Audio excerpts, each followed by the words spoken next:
and today we're going to talk about Annabelle Far From Home. Annabelle Homecoming. Home on the range. Annabelle Comes Home.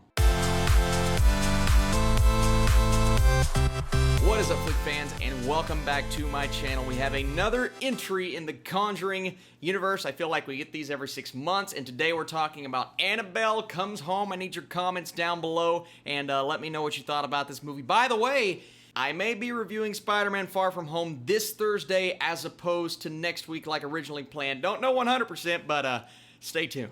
So while babysitting the daughter of Ed and Lorraine Warren, a teenager and her friend unknowingly awaken an evil spirit trapped in a doll.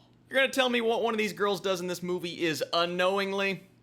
Okay, we'll get past that. Listen, Annabelle is a very interesting franchise. The first Annabelle film, didn't like at all. The second one was significantly better, and at the end of the day, I can say I liked it, but nothing more. I still don't think it's great. The first Conjuring is one of my favorite scary movies of all time. What it did, innovating what some people like to call the cliche horror genre, it did a lot for horror when it came out in 2013, and now we get to Annabelle Comes Home, the 37th movie in this franchise. Like I said, they're pumping them out consistently, and I don't blame them because they make them on the cheap, they make money, and it feels like in every single film they start to set up a ghost, do a spin-off movie about, and they continuously do that, and at the end of the day you have this web of Conjuring movies, right? You have films on one end of the spectrum and on the other. Films of horrible quality, films of quality, and then you have The Conjuring, and I even like The Conjuring 2 quite a bit. So Annabelle Comes Home, I think a lot of people are going to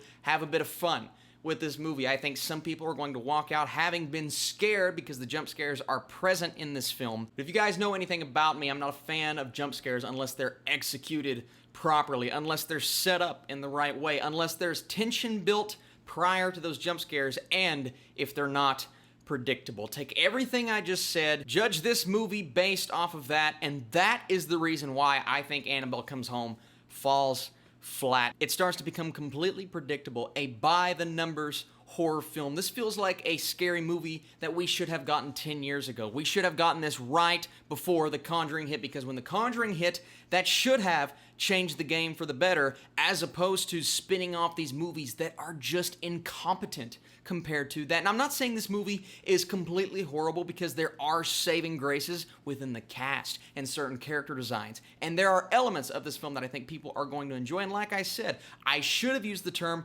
crowd pleaser, because this movie may just be that. But I'm at the point to where I expect more from movies in the genre, because we've seen it, and we've seen it multiple times. Horror is in a good place right now. So why bring us a movie filled with so many cliches, so many dumb characters? And I hate to say that, because once again, I thought the cast was good. Our lead here is great. McKenna Grace is one of the best young actresses out there, and playing the daughter of Ed and Lorraine Warren, two of my favorite horror characters, you have a lot to live up to. She is awesome. And all of the other supporting characters, the brand new ones along with Ed and Lorraine, they are all really good or good. And for a horror film, that's one of the best praises you can possibly give it. My issue is not their performance. My issue is the character that they are representing and the character that was written for them. They are so poorly written because of the mistakes made by the characters in this movie that could have easily been avoided if you run faster, or you don't do this, or you don't do that, or you don't open that door, or you don't do something stupid. But okay, let me back up just a bit. All horror movies are filled with ignorant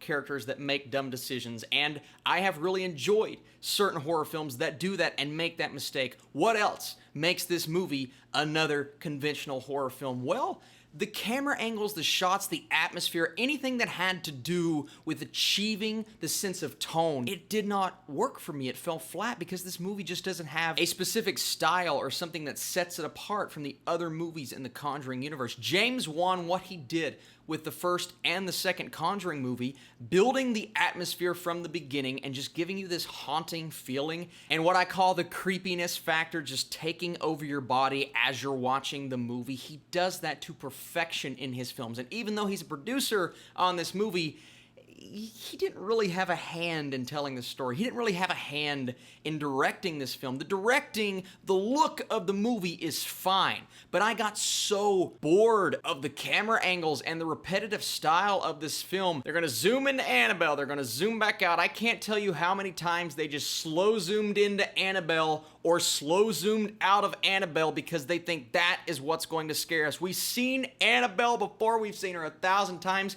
Give us something different.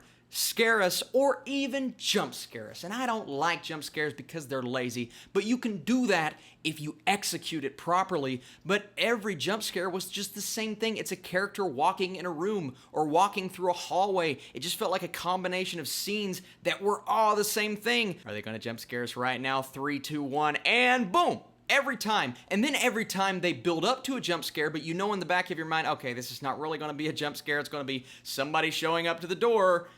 It was that. They're so predictable. This movie is one of the most predictable horror movies in terms of making you jump, making you scared, trying to evoke a specific emotion out of you, and it may get that emotion from some people. And if it does, I can understand if you had a good time with this film, or you're even one of those who watches a horror film to see people make dumb mistakes like they do in this film. Okay, that's fun. I'll give you that as well, but I want more, especially in the Conjuring universe, in the same universe as The Conjuring, one of my favorite horror movies of all time, and I just haven't gotten that with all of these spin-offs, whether it's The Nun or Annabelle or La Llorona. All of those films, they just don't do it for me. And the film feels really cheap, and I know it is cheap, but it feels cheap at times. There's an overuse of green screen that took me out of the movie. Some of the CGI, I don't even know why you use CGI here.